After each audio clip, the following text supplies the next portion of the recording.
പ്രധാന ഭാഗമായി നമ്മൾ ആചരിച്ചത് വരാഹ അവതാരമാണ് അല്ലേ? ആ വരാഹ അവതാരത്തെക്കുറിച്ച് നമുക്ക് ചിന്തിക്കാം. ഇവിടെ വരാഹ അവതാരം എന്ന് പറയപ്പെടുന്നത് ഇതിന് കാരണഭൂതനായി മാറുന്ന ഒരു അസുരനാണ്, ഹിരണ്യാക്ഷൻ എന്നൊരു അസുരൻ.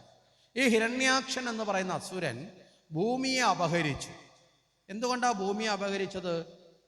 ഈ പ്രപഞ്ചത്തിലെ എല്ലാം ഈ അസുരന്മാരെ സംബന്ധിച്ചിടത്തോളം സർവസമ്പത്തും എൻ്റേതാകണമെന്നൊരു ദുർമോഹം ആർക്കുണ്ട്? അസുരന്മാർക്കുണ്ട്. ലോകത്തുള്ളതെല്ലാം എൻ്റേതാകണം, ഇത് അസുരന്മാരുടെ ഒരു ഭാഗം. അതുകൊണ്ടാണ് ഈ അസുരന്മാർ ഇടയ്ക്കിടയ്ക്ക് ദേവലോകം പിടിച്ചെടുക്കാൻ പോവും, ഇടയ്ക്കിടയ്ക്ക് മറ്റുള്ളവരെ ആക്രമിക്കും, ഒരിടത്ത് അടങ്ങിയിരിക്കത്തില്ല. മനസ്സിലായില്ലേ? അസുരന്മാരുടെ ഒരു പ്രശ്നം, ഇവർ എപ്പോഴും അത്യാർത്തി പൂണ്ടവരാണ്, അതിമോഹം ഉള്ളവരാണ്. അതുകൊണ്ടാണ് നമ്മളൊക്കെ ജീവിതത്തിൽ അത്യാർത്തി ഉണ്ടാവരുത്, അതിമോഹം ഉണ്ടാവരുതെന്നൊക്കെ പറയുന്നത്. കാരണം എന്താ? നമ്മളിൽ അസുരികമായ, മനസ്സിലായില്ലേ, വാസനകൾ ഉയർന്നു വരും. അതിമോഹം അത്യാഗ്രഹം വരുമ്പോൾ അറിയാതെ നമ്മുടെ ഉള്ളിലെ നല്ല ഗുണങ്ങൾ നഷ്ടപ്പെടുകയും പകരം എന്തുണ്ടാവും? ആസുരികമായ ദുർവാസനകൾ വളർന്നു വരും. ഈ ദുർവാസനകൾ വളർന്നു വരുമ്പോൾ നമ്മൾ അതിന് കീഴ്പ്പെട്ട് നമ്മൾ എന്ത് ചെയ്യും? തെറ്റിലേക്ക് നീങ്ങിക്കൊണ്ടിരിക്കും. അതുകൊണ്ടാണ് ആസുരികമായ ബോധത്തിലേക്ക് പോകുന്ന ഒന്നും ജീവിതത്തിൽ ഉണ്ടാകുന്നത്. ഇവിടെ അസുരനായിട്ടാണ് ഹിരണ്യാക്ഷൻ ജനിച്ചത്. അപ്പോൾ സമ്പത്ത് മുഴുവൻ എല്ലാം എൻ്റേതാവണം എന്നുള്ള മോഹം ആർക്കുണ്ട്? അസുരന്മാർക്ക് ഉണ്ട്. ഈ ലോകത്തിലെ സർവ്വസമ്പത്തിൻ്റെയും അധിപസ്ഥാനമാണ് ആർക്കുള്ളത്? ഭൂമിക്കുള്ളത്. കാരണം ഭൂമിയെക്കുറിച്ച് എന്താ പറഞ്ഞത്? ഭൂമിയെക്കുറിച്ച് പറഞ്ഞത് രത്നഗർഭ എന്നാണ് പറയപ്പെടുന്നത്. രത്നാകരാ ദൗതപദാം ഹിമാലയ കിരീടിനി ബ്രഹ്മരാജർഷി രത്നാട്യാം എന്ന് പറഞ്ഞത്, രത്നങ്ങളാൽ ഗർഭം ധരിച്ചവളാണ് ഭൂമി. കാരണം നമ്മളിന്ന് കാണുന്ന വിലപിടിപ്പുള്ള ഡെയിലി റോക്കറ്റ് പോലെ മേപ്പോട്ട് കുതിക്കുന്ന സ്വർണം അല്ലേ? അങ്ങനെയല്ലേ ഇപ്പോൾ കുതിച്ചുകൊണ്ടിരിക്കുന്നത്? ഈ സ്വർണം എവിടെ നിന്ന് വന്നേ? കുതിക്കുന്നത് മാത്രമല്ല, ഇപ്പം മാഞ്ഞും പോയുന്നുണ്ട്. അന്തരീക്ഷത്തിൽ തനിയെ സ്വർണ്ണമായി എന്ന കാലത്താണ് നമ്മൾ ജീവിച്ചിരിക്കുന്നത്. അതും പെട്ടെന്ന് നിങ്ങളുടെ നാട്ടിൽ തന്നെയൊക്കെയാണ്, അടുത്തടുത്തൊക്കെയാണ്. മനസ്സിലാക്കില്ലേ? ഇത് കേട്ട കാലം തൊട്ടിപ്പോൾ പല അമ്മമാർക്കും ഇപ്പോൾ പേടിയാണ് സ്വർണം മാഞ്ഞു പോകുമെന്നുള്ളത്. സംശയമൊന്നും വേണ്ട, നിങ്ങൾ മേടിച്ചു വെച്ചൊക്കെ ചിലപ്പോൾ മാഞ്ഞു പോകാം. നമ്മളെ നാടിപ്പോൾ ആ ഗതിയിൽ എത്തി നിൽപ്പുണ്ട്. അപ്പോൾ ആ കുതിക്കുന്ന സ്വർണമാണെങ്കിലും രത്നമാണെങ്കിലും ഈ സർവ്വസമ്പത്തുക്കളും എവിടെ നിന്നാണ് ലഭിക്കുന്നത്? ഭൂമിയിൽ നിന്നാണ്. മനസ്സിലായില്ലേ? രത്നഗർഭയാണ്. അപ്പോൾ ആ സമ്പത്തിൻ്റെ അധിപമായ ഭൂമിയെ തന്നെ അപഹരിച്ചു. എന്ത് ചെയ്തു? കടലിൽ കൊണ്ടുവച്ചു. വരുണദേവന്റെ അധീനതയിലുള്ള കടലിൽ കൊണ്ടുവച്ചു. വരുണദേവൻ പറഞ്ഞു, ഇതിവിടെ വെക്കല്ലേ, കാരണം എൻ്റെ വീട്ടിൽ കൊണ്ടുവന്ന് വേറൊരുത്തം മോട്ടിച്ച വസ്തു കൊണ്ടുവച്ചാൽ തടയേണ്ടത് ആരുടെ ചുമതലയാ? എൻ്റെ ചുമതലയാണ്. അതുകൊണ്ട് വർണ്ണം പറഞ്ഞു ഇതിവിടെ വെക്കരുത്. പക്ഷെ വന്നവൻ കണ്ണുരുട്ടാനും ശക്തനുമാണ്. അതുകൊണ്ട് വർണ്ണം പറഞ്ഞിട്ട് കൂസാക്കിയില്ല. പിന്നെ വർണ്ണന് തോന്നി ഇനി എതിർക്കാൻ നിന്നാൽ തനിക്കിടി കിട്ടും. വർണ്ണം മിണ്ടിയില്ല, അവിടെ വെച്ചു. അപ്പോൾ വരുണദേവൻ അതിനെ എതിർക്കാനുള്ള ശക്തി ഉണ്ടായില്ല, അവിടെ വെച്ചു. എന്തുകൊണ്ടാണ് വരുണദേവന് ശക്തിയില്ലാത്ത? ദേവന്മാർക്ക് ശക്തി കുറവും കൂടുതലൊന്നുമല്ല. ഇവിടെ ഈ വന്ന അസുരൻ വിഷ്ണുവിൻ്റെ കയ്യാലേ മരിക്കപ്പെടുള്ളൂ, അങ്ങനെ ഒരു അവസ്ഥയുള്ള ആളാണ്. അപ്പോൾ പിന്നെ വർണ്ണം യുദ്ധം ചെയ്തിട്ട് കാര്യമുണ്ടോ? കൃത്യമായി ഒരു ഉറപ്പുണ്ട്, വിഷ്ണുവിൻ്റെ കയ്യാലേ മരിക്കപ്പെടുള്ളൂ. അങ്ങനെ ഒരാളിനെ പിന്നെ വേറൊരാൾക്ക് കൊല്ലാനും സാധിക്കില്ല. അപ്പോൾ യുദ്ധം ചെയ്ത് പരാജയപ്പെടുത്താനും സാധിക്കില്ല. അതുകൊണ്ട് വർണ്ണൻ നിശബ്ദനായിരുന്നു. ഈ സമയത്ത് ബ്രഹ്മദേവൻ അദ്ദേഹത്തിൻ്റെ ഈ പ്രപഞ്ചത്തിൻ്റെ സൃഷ്ടി കർമ്മങ്ങൾ ചെയ്യാൻ വേണ്ടിയിട്ട് സായംഭൂമനു എന്ന് പറയുന്ന ഒരു പുരുഷ പ്രജയെയും അതുപോലെ തന്നെ അതിൻ്റെ പത്നിയായിട്ടുള്ള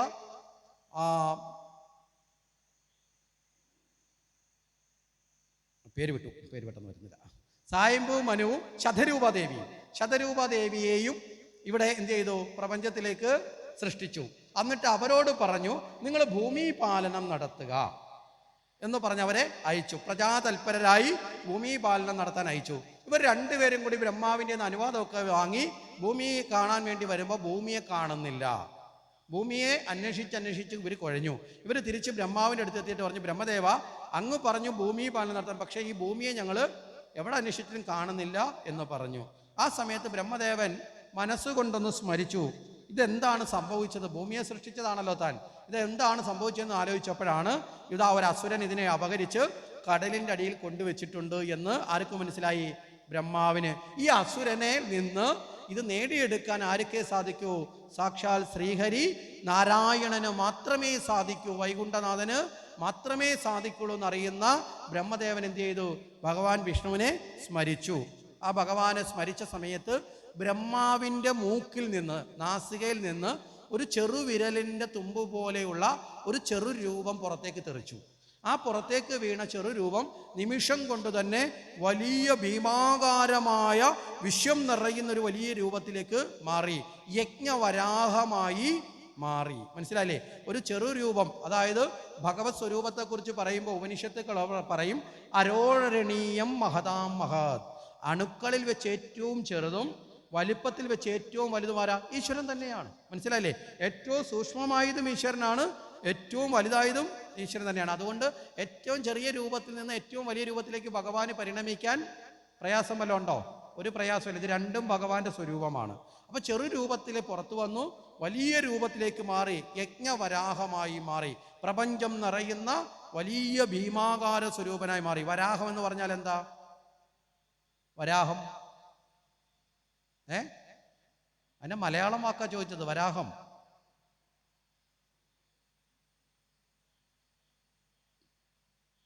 വരാഹം എന്താ? പന്നി.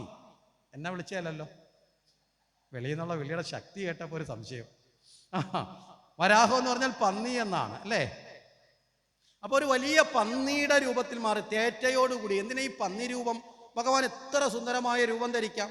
ഈ ഭഗവാന്റെ ഓരോ അവതാരത്തിൽ ഓരോരോ ആ രൂപത്തിനൊക്കെ കുറെ ആശയങ്ങളുണ്ട്. മനസ്സിലായില്ലേ? ആ രൂപം വരുന്നത് എന്തുകൊണ്ടാണ് എന്ന ചിന്ത വളരെ ഗഹനമായി നമ്മൾ മനസ്സിലാക്കേണ്ടതാണ്. ആ അവസ്ഥയിലേക്ക് നമ്മൾ ചിന്തിക്കണം. അപ്പൊ വരാഹ രൂപത്തിൽ വന്നു, നേരെ കടലിൻ്റെ അടിയിൽ ഇതുണ്ടെന്നറിഞ്ഞ വരാഹം നേരെ കടലിലേക്ക് ഇറങ്ങി. അങ്ങനെ അടിത്തട്ടിലേക്ക് വരുന്നത് വരുണം കാത്തു നിൽക്കുകയാണ്. കാര്യം തന്നെ കള്ളനാക്കാൻ വേണ്ടി കൊണ്ടുവച്ച സാധനത്തിന്റെ യഥാർത്ഥത്തിൽ എടുക്കാനുള്ള യജമാനാണ് ആര് വരുന്നത്? വന്നുകൊണ്ടിരിക്കുന്നത്. വരുണൻ നേരെ കൊണ്ടുപോയി സാധനമൊക്കെ കാട്ടിക്കൊടുത്തതായിരിക്കുന്നു എന്ന് പറഞ്ഞു. അങ്ങനെ എടുത്തു കൊടുത്തു. ഭഗവാനാകട്ടെ തൻ്റെ തേറ്റമേൽ കയറ്റി വെച്ച് മുകളിലേക്ക് ഉയർന്നു പൊങ്ങിയപ്പോൾ വരുണൻ ഒരു കാര്യം കൂടി ചെയ്തു. വരുണൻ ഒരു ചെറിയ കുസൃതി കൂടെ കാണിച്ചു. ഉറങ്ങിക്കിടന്ന ഹിരണ്യാക്ഷനെ ചെന്ന് വിളിച്ചുണർത്തിയിട്ട് പറഞ്ഞു, ദേ നീ കൊണ്ടുവച്ചത് വേറൊരുത്തി എടുത്തുകൊണ്ട് വന്നു, ഞാനൊന്നും അറിഞ്ഞില്ല, നാളെ എന്നോട് ചോദിക്കരുത്. മനസ്സിലായില്ലേ? എന്നോട് ചോദിക്കാൻ ഞാൻ നിരപരാധി. നീ കൊണ്ടുവെക്കുകയും ചെയ്തു, വേറൊരുത്തം വന്ന് നിന്നേക്കാൾ ബലമുള്ളവനാണെന്ന് തോന്നുന്നു, ഒരുത്തം വന്ന് എടുത്തുകൊണ്ട് വന്നു. ഹിരണ്യാക്ഷൻ ചാടി എഴുന്നേറ്റു, അലറിക്കൊണ്ട് നേരെ ഭഗവാന് നേരെ കുതിച്ചു. എന്തിനാണ് ഇവിടെ വരുണൻ ഇങ്ങനെ പറഞ്ഞതെന്ന് ചോദിച്ചാൽ, ഹിരണ്യാക്ഷന്റെ നാശവും ഇവിടെ ഉണ്ടാവണം. മനസ്സിലാവുന്നുണ്ടോ? അപ്പൊ അത് ഭഗവാന്റെ കൈ കൊണ്ടാണെന്ന് ആർക്കറിയാം? വരുണന് അറിയാം. അപ്പം ഭഗവാനോട് എതിരിടാൻ ആരെ തയ്യാറാക്കണം? ഹിരണ്യാക്ഷനെ തയ്യാറാക്കണം. അതിനാണ് വരുണൻ ചെന്ന് പറഞ്ഞത്. പിന്നെയോ ഇവിടെ ഒരു തന്ത്രം കൂടിയുണ്ട്. തന്നേക്കാൾ ശക്തി കുറഞ്ഞ ഒരുവനെ, ശക്തി കൂടിയ ഒരുവനെ എതിരിടാൻ നേരിട്ട് പറ്റിയില്ലെങ്കിൽ അതിന് തക്കതായ ശക്തിയുള്ള ഒരുത്തം വരുമ്പോൾ എന്ത് ചെയ്യണം? അങ്ങ് വിട്ടുകൊടുത്തേക്കണം. മനസ്സിലായില്ലേ? അതുകൊണ്ട് കാര്യമായിട്ട് ഹിരണ്യാക്ഷനെ ഉണർത്തി നേരെ ഭഗവാന്റെ അടുത്തേക്ക് വിട്ടു. ഭഗവാന് നേരെ അധിക്ഷേപങ്ങൾ ചൊരിഞ്ഞ്, കള്ള, ഞാൻ കൊണ്ടുവച്ച നീ എടുത്തുകൊണ്ട് പോകുന്നു എന്നൊക്കെ ചോദിച്ചുകൊണ്ട് ആര് ചെയ്യുന്നു? ഹിരണ്യാക്ഷൻ ചെയ്യുന്നു. കാരണം ഹിരണ്യാക്ഷൻ തന്നെ കളവ് നടത്തി കൊണ്ടുവച്ചതാ. അപ്പൊ കളവ് നടത്തി കൊണ്ടുവച്ചതോടുകൂടി ഇത് എന്റേതാണെന്നൊരു ഭാവം നമുക്ക് എല്ലാവർക്കും ഉണ്ടാവില്ലേ? ഉണ്ടാവില്ലേ? മനസ്സിലായോ? അപ്പൊ നിങ്ങൾ ഇവിടുന്ന് അങ്ങോട്ട് തിരിച്ചു പോവുകയാണ്. പോകുന്ന വഴിയിൽ ആരുടെയെങ്കിലും ഒരു 500 രൂപ അവിടെ കിടന്നു, നിങ്ങൾക്ക് കിട്ടി, നിങ്ങളെടുത്ത് കയ്യിൽ വെച്ചു. നിങ്ങൾ നാളെ രാവിലെ ഇങ്ങോട്ട് വന്നപ്പോൾ ഈ 500 രൂപ കയ്യിൽ നിന്ന് വീണ്ടും കളഞ്ഞുപോയി. നിങ്ങൾ പറയുമോ എനിക്ക് വേറൊരാളെ നിന്ന് കളഞ്ഞു കിട്ടിയ 500 രൂപ കളഞ്ഞുപോയെന്ന് പറയുമോ, എൻ്റെ 500 രൂപ കളഞ്ഞുപോയെന്ന് പറയുമോ? എൻ്റെതെന്നുള്ള സ്ഥാപനം നമ്മൾ ഉറപ്പിച്ചു കഴിയില്ലേ? ശരിയല്ലേ? ഇത് മനുഷ്യ സഹജമാണ്. മനസ്സിലായില്ലേ? ഇത് എല്ലാവരുടെയും ഒരു സ്വാർത്ഥഭാവത്തിലെത്തുമ്പോൾ നമ്മൾ സ്വാർത്ഥതയിലില്ലെങ്കിലോ നമ്മളത് ആരുടെയാണെന്ന് അന്വേഷിച്ച് അത് കൊണ്ടുപോയി ഏൽപ്പിക്കും. മനസ്സിലായില്ലേ? അപ്പൊ സ്വാർത്ഥതയിൽ വന്നാൽ, സ്വാർത്ഥതയാണ് അസുര ഗുണത്തിൻ്റെയൊക്കെ ഒരു ഭാവമാണ് ഈ സ്വാർത്ഥത. നിസ്വാർത്ഥത ദൈവീക ഗുണമാണ്. ഇത് രണ്ടും നമ്മളിലുണ്ട്. അതുകൊണ്ടാണ് നമ്മൾ ഈ അസുരൻ്റെയും ദേവൻ്റെയും ഇടയ്ക്കുള്ളവരായി പോയത്. മനുഷ്യൻ എന്നൊരു പാലം. ഇടയ്ക്കിടയ്ക്ക് നമ്മൾ താഴത്തെ ഗുണമുണ്ട്, ഇടയ്ക്കിടയ്ക്ക് മുകളിലത്തെ ഗുണത്തിലേക്ക് ഉയരുകയും ചെയ്യും. അപ്പോ താൻ കൊണ്ടുവച്ചതോടുകൂടി തൻ്റെ മുതലായി. അപ്പം വേറൊരുത്തിനെടുത്താൽ പിന്നെ അവനെ കള്ളാന്ന് വിളിക്കണ്ടേ? മനസ്സിലായില്ലേ? അതാണ് ഹിരണ്യാക്ഷൻ ഇവിടെ ഭഗവാനെ കള്ള എന്നൊക്കെ വിളിച്ചുകൊണ്ടിരുന്നു. ഭഗവാനാകട്ടെ പ്രത്യേകിച്ച് ഇതിനകത്ത് യാതൊരു ഇടപെടലും നടത്താതെ യഥാസ്ഥാനത്ത് കൊണ്ട് ഇത് വെച്ചു. ഇത് വെച്ച് കഴിഞ്ഞപ്പോൾ ഭഗവാന്റെ പുറവിൽ നിന്ന് അതുവരെയുള്ള ഗതയുണ്ടൊക്കെ അടിയൊക്കെ നടത്തിക്കൊണ്ടിരിക്കുകയാണ്. ഭഗവാൻ തിരിഞ്ഞു നിന്ന് തൻ്റെ കർമ്മം പൂർത്തീകരിച്ച് കഴിഞ്ഞപ്പോൾ ഹിരണ്യാക്ഷനുമായി ഏറ്റുമുട്ടാൻ തുടങ്ങി. അങ്ങനെ ഹിരണ്യാക്ഷനുമായി ഏറ്റുമുട്ടുന്ന ഇടയ്ക്ക് ഹിരണ്യാക്ഷൻ പലതവണ ഭഗവാന്റെ മാറിടത്തിൽ ഗത കൊണ്ടൊക്കെ അടിച്ചു. ഭഗവാനാകട്ടെ തൻ്റെ സുദർശന ചക്രം, ഹിരണ്യാക്ഷൻ ദുർബലനൊന്നുമല്ല, വലിയ ശക്തിമാനാണ്. ആ ഹിരണ്യാക്ഷനെ ഭഗവാൻ തൻ്റെ സുദർശന ചക്രത്തെ വരിച്ചു. ആ സുദർശന ചക്രം കൊണ്ട് ഭഗവാൻ ഇവിടെ ചെയ്തൊരു പ്രവർത്തിക്കൊരു വ്യത്യാസമുണ്ട്.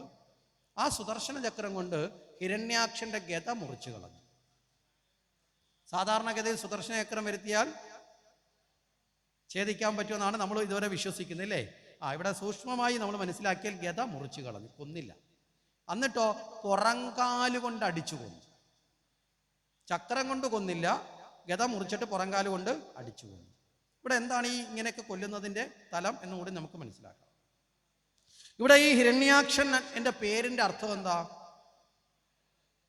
ഹിരണ്യാക്ഷൻ. ഹിരണ്യം എന്ന് പറഞ്ഞാൽ എന്താ? ഹിരണ്യം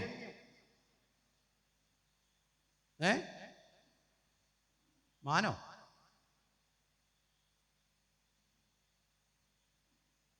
സ്വർണം. നിങ്ങൾ ഈ പേരിൻ്റെ അർത്ഥം മറന്നുപോയത് വിഷമമായിപ്പോയി. സ്വർണം. അക്ഷം കണ്ണ്. സ്വർണത്തിൽ കണ്ണുള്ളവൻ, സമ്പത്തിൽ കണ്ണുള്ളവൻ. മനസ്സിലായില്ലേ? അതാണല്ലോ ഈ ഭൂമിയെ തന്നെ അടിച്ചുകൊണ്ട് പോയത്. ഈ പേരുകളുടെ അർത്ഥം കൂടി മനസ്സിലാക്കണം. അപ്പോൾ അതാണ് ഹിരണ്യാക്ഷൻ. ഈ ഹിരണ്യാക്ഷനും അദ്ദേഹത്തിനൊരു ജ്യേഷ്ഠനുണ്ട്, ഹിരണ്യകശിപു. നാളത്തെ കഥാപാത്രമാണ്. ഇവർ രണ്ടുപേരും വിഷ്ണുവിൻ്റെ പാർഷദന്മാരായിരുന്നവരാ. ഒരു ശാപം നിമിത്തം അസുരന്മാരായി പിറന്നപ്പോൾ ഭഗവാൻ അന്ന് കൊടുത്ത് ഇവർ ഭഗവാന്റെ കാൽക്കൽ പോയി പിടിച്ച അവസാനം. മനസ്സിലായില്ലേ? ഭഗവാനെ, ഞങ്ങൾ അപരാധങ്ങൾ ചെയ്തു, ഞങ്ങൾക്ക് ശാപമുണ്ടായി, ഭഗവാന്റെ കാരുണ്യം ഉണ്ടാവണം, ഞങ്ങളെ ഈ ശാപക്കുഴിയിൽ എന്നും ഇട്ടേക്കരുത്. മനസ്സിലായില്ലേ? എന്നും ഞങ്ങളെ ഈ തെറ്റിലേക്ക് ഇട്ടേക്കരുത് എന്ന് പറഞ്ഞപ്പോൾ ഭഗവാൻ പറഞ്ഞു, നിങ്ങൾക്ക് 3 ജന്മമല്ലേ ശാപം കൊണ്ടുണ്ടായത്, നിങ്ങളുടെ ഈ 3 ജന്മത്തിൽ നിന്ന് മുക്തമാക്കാൻ 4 ജന്മം ഞാൻ ജനിക്കാം. ഭഗവാന്റെ കാരുണ്യം എന്ന് ആലോചിച്ച് നോക്കണം.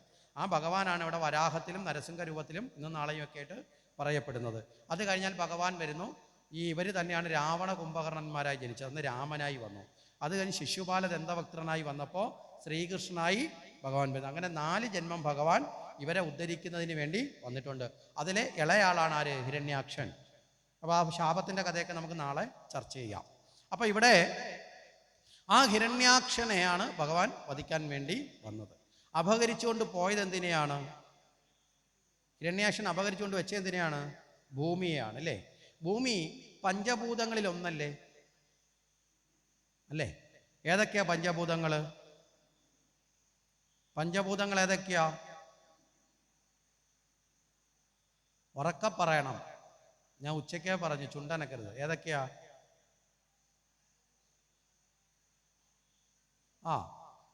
നമുക്ക് ഓർഡറിൽ പറയാം. നിങ്ങൾ ഏകദേശം പറഞ്ഞു, അതിൻ്റെ ഓർഡറിൽ പറയാം. ആകാശം, വായു. ആകാശം കഴിഞ്ഞാൽ വായു. ഓർഡർ എപ്പോഴും ഇങ്ങനെയാണ്: ആകാശം, വായു, അത് കഴിഞ്ഞാൽ അഗ്നി, അഗ്നിയിൽ നിന്ന് ജലം, ജലത്തിൽ നിന്ന് ഭൂമി. മനസ്സിലായില്ലേ? ആകാശത്തിൽ നിന്ന് വായു, വായുവിൽ നിന്ന് അഗ്നി ഉണ്ടാവുന്ന വെച്ചാൽ വായുവിൻ്റെ കർഷണം കൊണ്ടാണ് അഗ്നി സൃഷ്ടിക്കപ്പെടുന്നത്. അഗ്നി ഘനീഭവിച്ച് ഉഷ്ണത്തിലേക്ക് എത്തിയാൽ പെട്ടെന്നത് എന്തായി മാറും? അത് ജലമായി മാറ്റപ്പെടും. നമ്മൾ പറയില്ലേ, രാവിലെ ഭയങ്കര ചൂടായിരുന്നു, വൈകിട്ട് മഴയുണ്ടാവും, പറയാറില്ലേ? ഇതൊക്കെ പ്രകൃതിയിൽ നടക്കുന്നതാണ്. അപ്പോൾ അതുപോലെ ആ ജലത്തിൽ നിന്ന് എന്തുണ്ടായി? ഭൂമി ഉണ്ടായി. ഇതാണ് ഇതിൻ്റെ ഒരു ഓർഡർ എന്ന് പറയുന്നത്. അപ്പോൾ പഞ്ചഭൂതങ്ങളിൽ നിന്നാണ് ഈ പ്രപഞ്ചം ഉണ്ടായത്. ഈ പഞ്ചഭൂതങ്ങളും നമ്മളും തമ്മിൽ എന്തെങ്കിലും ബന്ധമുണ്ടോ? ഉണ്ടോ? നമ്മുടെ ഈ ശരീരവും പഞ്ചഭൂതാത്മകമാണ്. ഈ ദൃശ്യപ്രപഞ്ചമായി കാണുന്നതും പഞ്ചഭൂതം തന്നെയാണ്. ഈ പഞ്ചഭൂതത്തിൻ്റെ നാഥനായതുകൊണ്ടാണ് അയ്യപ്പൻ എന്ന പേരിൽ അറിയപ്പെടുന്നതൊക്കെ. മനസ്സിലായില്ലേ? പഞ്ചഭൂതാദിനാഥൻ എന്നൊക്കെ പറയാം. പഞ്ചഭൂതങ്ങൾ തന്നെയാണ്. ഈ പഞ്ചഭൂതങ്ങളായി സൃഷ്ടിക്കപ്പെട്ട ഈ പ്രപഞ്ചത്തെ നമ്മൾ അറിയുന്നത് നമ്മുടെ പഞ്ച ഇന്ദ്രിയങ്ങൾ കൊണ്ടാണ്. ഈ പ്രപഞ്ചത്തെ മുഴുവൻ നമ്മൾ അറിയുന്നത് എന്തുകൊണ്ടാ? പഞ്ച ഇന്ദ്രിയങ്ങൾ. ഏതൊക്കെയാ പഞ്ചേന്ദ്രിയങ്ങൾ?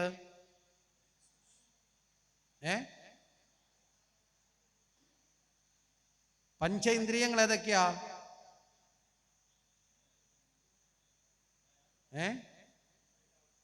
ശബ്ദം വരുന്നില്ല ഇവിടം വരെ.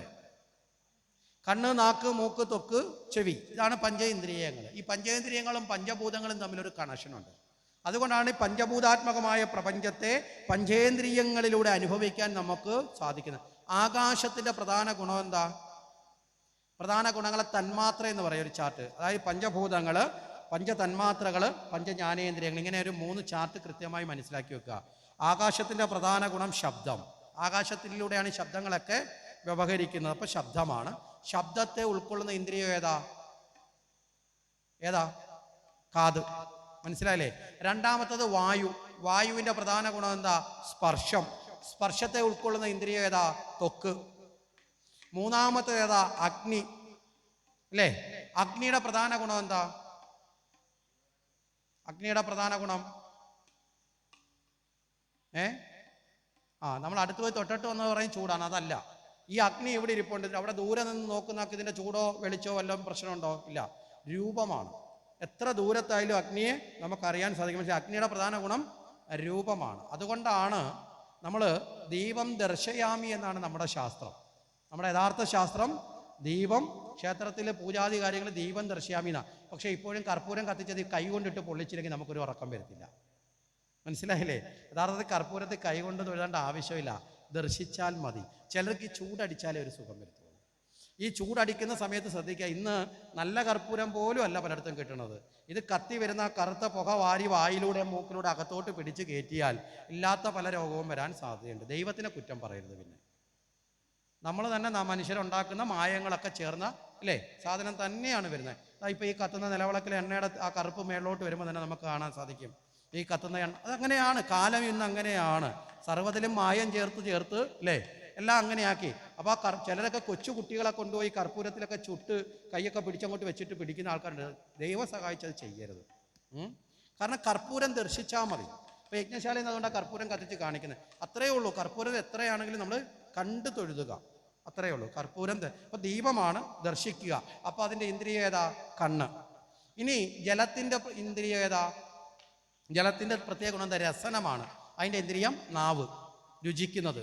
അത് കഴിഞ്ഞാൽ അടുത്തത് ഭൂമി. ഭൂമിയുടെ പ്രധാന ഗുണം എന്താ? ഗന്ധമാണ്. നമ്മൾ ഈ ആദ്യത്തെ മഴ പെയ്യുമ്പോൾ പറയല്ലേ പുതുമണ്ണിൻ്റെ മണം വരുന്നത് പോലെ ഗന്ധമാണ്. ഗന്ധത്തിൻ്റെ ഇന്ദ്രിയ ഏതാ? മൂക്ക്. അപ്പം ഗന്ധത്തിൻ്റെ ഇന്ദ്രിയമായ, മനസ്സിലായില്ലേ, ഗ്രന്ഥത്തിൻ്റെ ഇന്ദ്രിയമായ ആ മൂക്കിലല്ലേ ഭഗവാൻ ഈ ഭൂമിയെ ഉയർത്തിക്കൊണ്ടുപോയത്? മനസ്സിലാവുന്നുണ്ടോ?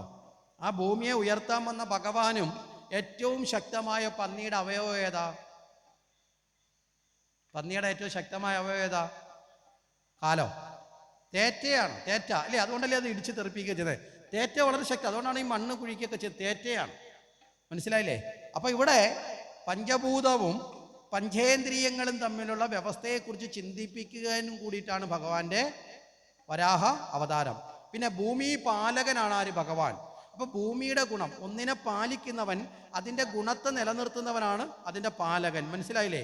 അതിൻ്റെ സത്തയെ നിലനിർത്തുന്നവനാണ് അതിൻ്റെ പാലകൻ. അപ്പോൾ ഭൂമിയുടെ പ്രധാന ഗുണം ഗന്ധം. ആ ഗന്ധത്തിനെ ആസ്വദിക്കുന്ന അല്ലെ ഗ്രന്ഥത്തെ അനുഭവിക്കുന്ന നാസികയോട് കൂടിയവരായിട്ടാണ് ഭഗവാൻ വന്നത്. ഇനി ഭഗവാൻ സുദർശനത്തെ കൊണ്ട് ഗദയെ മുറിച്ചു എന്ന് പറയും. എന്താ ഗദയെ മുറിക്കാൻ കാരണം? ഇവിടെ അസുരൻ എന്ന ഭാവത്തിൽ വരുന്ന ഹിരണ്യാക്ഷൻ എൻ്റേതെന്ന ഭാവത്തിൻ്റെ ഉടമസ്ഥനാണ്. അതുകൊണ്ടാണല്ലോ ഭൂമിയെ എൻ്റേതെന്ന് വിചാരിച്ച് കൊണ്ടുപോയത്. ഞാനും എൻ്റേതും, അതാണ് ഏറ്റവും വലിയ ദുർഗുണങ്ങളുടെ ലക്ഷണം. ഭാഗവതം പറയുന്നത് ഞാനും എൻ്റേതും പോകണം. ഞാനും എൻ്റേതും അകന്നാൽ, മനസ്സിലായില്ലേ, നമ്മുടെ മനസ്സ് ശുദ്ധമാവും. ഞാനെന്ന ഭാവവും എൻ്റേതെന്നത് രണ്ടും സ്വാർത്ഥതയുടേതാണ്. ഈ ഞാനും എൻ്റേതെന്ന ഭാവത്തിൽ നമ്മൾ എൻ്റേതായിട്ടെല്ലാം നേടുന്നത് എന്തിലൂടെ? കർമ്മത്തിലൂടെയല്ലേ. ഇപ്പോൾ ഇവിടെ ചെയ്ത കർമ്മം മോട്ടിച്ചതാണ്. ഇനി മോട്ടിച്ചില്ലെങ്കിൽ അല്ലാതെയാണ്. ഏത് കർമ്മത്തിലൂടെയാണ് നമ്മൾ എൻ്റേതെന്ന് പറയുന്നതെല്ലാം നേടുന്നത് അല്ലേ? നമ്മൾ നേടിയ പലതും എൻ്റേതാക്കുന്ന എല്ലാം കർമ്മത്തിലൂടെയാണ്. അപ്പൊ കർമ്മം ബന്ധനമായി മാറുന്നത് എപ്പോഴാന്ന് ചോദിച്ചാൽ എൻ്റേതെന്ന ഭാവത്തിൽ സാർത്ഥതയോടെ ചെയ്യുമ്പോഴാണ്. നിസ്സാർത്ഥമായി കർമ്മം ചെയ്താലോ അത് ബന്ധമല്ലാതായി മാറും. കെട്ടുകളായത് കർമ്മം പുരുഷന് കെട്ടുകളറ്റേ മുക്തി വരൂ ദൃഢം. എപ്പോഴാണ് ഈ കർമ്മം പുരുഷന് കെട്ടായി മാറുന്നത്? ഞാനെന്ന ഭാവത്തിലും എൻ്റേതെന്ന ഭാവം കൊണ്ട് ചെയ്യുമ്പോഴാണ്. അല്ലെങ്കിലോ ഇവിടെ ശ്രീകൃഷ്ണ ഭഗവാൻ തന്നെ ഗീതയിൽ പറയാം അർജുനനോട്, അർജുന നൈഷ്കർമ്മ്യം പുരുഷോ സ്മൃതേന അജസന്യ സനാതന സിദ്ധിം സമതി ഗച്ഛതി. അതായത് സർവ്വജീവജാലങ്ങളും, മനസ്സിലായില്ലേ, കർമ്മം ചെയ്തേ പറ്റൂ. ശരീരം സ്വീകരിച്ചിട്ടുണ്ടോ? കർമ്മം ചെയ്യണം. പക്ഷെ ആ കർമ്മം എൻ്റേതെന്ന ഭാവത്തെ ഉപേക്ഷിച്ച് ചെയ്താൽ പ്രശ്നങ്ങളില്ല. എൻ്റേതെന്ന ഭാവത്തോടെ ചെയ്താലോ പ്രശ്നങ്ങൾ ആരംഭിച്ചു. അപ്പം ഭഗവാൻ പറയുന്നത് ഞാനും ചെയ്യുന്നു ഈ കർമ്മം. ഞാൻ ഈ പ്രപഞ്ചത്തിൽ വന്ന് നിനക്ക് വേണ്ടി തേര് തെളിക്കുന്നു അല്ലേ, പല കാര്യങ്ങൾ ചെയ്യുന്നു. അവിടെ ഈ കാര്യങ്ങളൊക്കെ ഞാൻ ചെയ്യുന്നു. പക്ഷേ ഇതൊന്നും എന്നെ ബന്ധിക്കുന്നതല്ല. മനസ്സിലാവുന്നുണ്ടോ?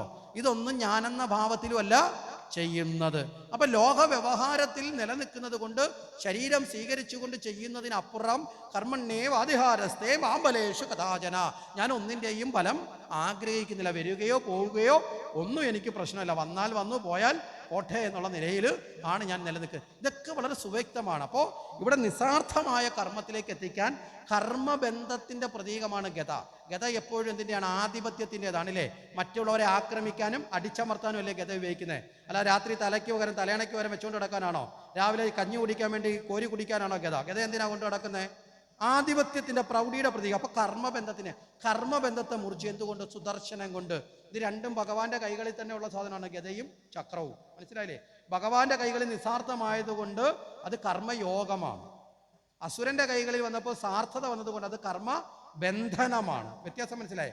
കർമ്മയോഗം എന്ന് പറഞ്ഞാൽ കർമ്മത്തിലൂടെ ഈശ്വരനിൽ കൂടിച്ചേരുന്ന, കർമ്മബന്ധനം വെച്ചാൽ ഈശ്വരനിൽ നിന്ന് അകന്ന് അവനവനിൽ പെട്ടുകിടക്കുന്നത്. മനസ്സിലായില്ലേ? അപ്പൊ കർമ്മബന്ധത്തിന് പ്രതീകമായിട്ടുള്ള ഗതയെ സുദർശനം കൊണ്ട് മുറിച്ചു. എന്താ? നല്ല ജ്ഞാനം കൊണ്ട് കർമ്മബന്ധത്തെ മുറിക്കണം. നമ്മളെ പഠിപ്പിക്കുകയാണ്. നമ്മുടെയൊക്കെ കർമ്മബന്ധങ്ങളെ, നമ്മുടെ ഓരോ കർമ്മത്തെ എന്തുകൊണ്ട് ശുദ്ധീകരിക്കണം? ജ്ഞാനം കൊണ്ട് ശുദ്ധീകരിക്കണം. അതാണ് സുദർശന ചക്രം. ഇത് അസുരനെ അല്ല പഠിപ്പിച്ചത്, നമ്മളെയാണ് പഠിപ്പിച്ചത് ഭഗവാൻ. മനസ്സിലല്ലേ? ആരാണോ ഭാഗവതത്തെ ആശ്രയിക്കുന്നത് അവനിലേക്കാണ് ഭഗവാൻ വിരൽ ചൂണ്ടുന്നത്.